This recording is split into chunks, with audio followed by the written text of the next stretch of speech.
required weekly test. The preceding signal was a test of the NOAA radio public warning system. Okay then. Specially built receivers are activated by the signal to warn of severe weather or other hazards. Tests are normally conducted each Wednesday between 11 a.m. and noon, and again between 6 and 8 p.m. If severe weather is expected on Wednesday, the test will be postponed until the next day, weather permitting. Reception of this broadcast, and especially the warning signals, can vary at any given location.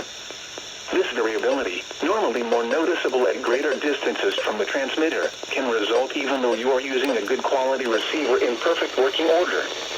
Warning alarm tones are activated on transmitters for counties where the signal is reliably received, in sufficient strength for consistent and dependable service. For station KIH 26 in Daytona Beach, warning alerts will be activated for Volusia, Flagler, Putnam, Lake, Seminole, Brevard, and Orange counties. For station KIH 63 in Orlando, warning alerts will be activated for Brevard, Lake, Orange, Osceola, Polk, Seminole, and Volusia counties. For station WXJ 70 in Melbourne, warning alerts will be activated for Brevard, Indian River, Orange, and Osceola counties. For station WWF 69 in Fort Pierce, warning alerts will be activated for Indian